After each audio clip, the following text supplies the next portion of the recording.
Can I also say I was quite surprised by the number of urgent requests? Well, no, not surprised on that, but I was surprised that they all have the same wording and the same length of sentence. Well, hello then, I do hope you're all well, and I do hope you all had a fantastic weekend. Now, you may have noticed yesterday there were no video. I'll tell you about that later on. But let's get to this really pathetic, urgent question. Whether Tory Mp Robert Buckland for South Swindon, he was to ask the Minister for the Cabinet Office if he will make a statement on the impartiality of the civil service in light of the proposed appointment of the second permanent secretary to the Department for Levelling Up Housing and Communities as Chief of Staff to the Leader of the Opposition. Yeah, you couldn't make it up. Now, don't worry, I'm not going to make you suffer through the amateur dramatics of Sir Robert Buckland and Jeremy Quin. No, it's pathetic. But let's hear from the Speaker of the House, Lindsey Hoyle, about how pathetic and immature this Tory party really is. Before proceedings on the urgent question begin, I want to make it clear that the question is about the proposed appointment of the second permanent secretary to the Department for Levelling Up Housing and Communities as Chief of Staff to the Leader of the Opposition. It is not about the Committee of Privileges inquiry. Let's stress that now. The House has charged the committee with the undertaking its inquiry, and it must be allowed to complete without interference.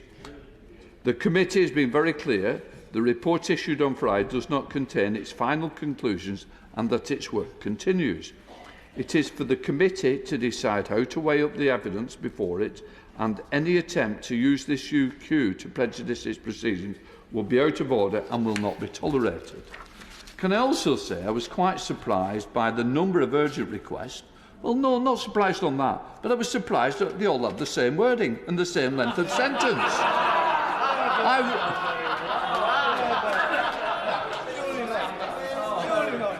Can I just say to the House, whichever side it comes from, I won't be moved by mass lobbying. I was more impressed by the individual ones that took the time to express why it was important, not just a one-line sentence signed by numerous members in the House. So please, don't try mass lobbying again. Now, they're clearly having the fit of the vapours about this, and for me, I'm flummoxed by it because I just thought, who cares?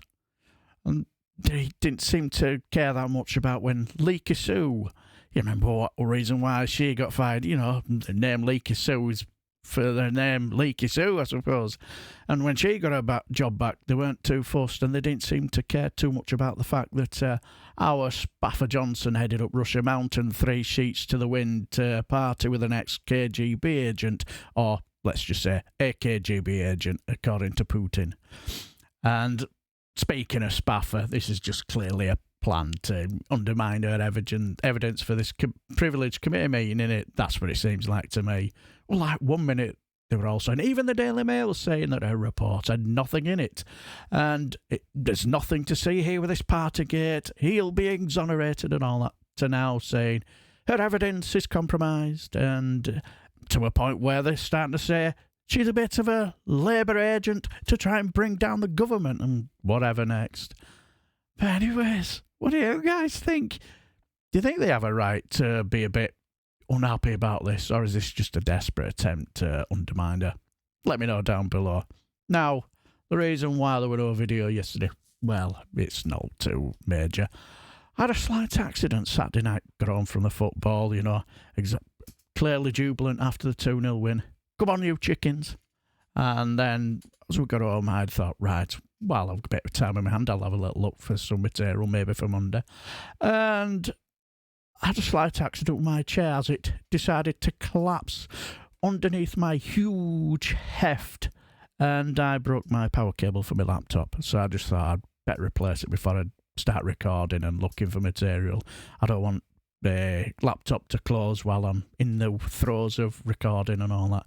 So I just decided to get it replaced before I do some recording. But anyway, it's not major. But anyway, I shall leave the video here and video, and I shall bid you farewell. Need to get the teeth in.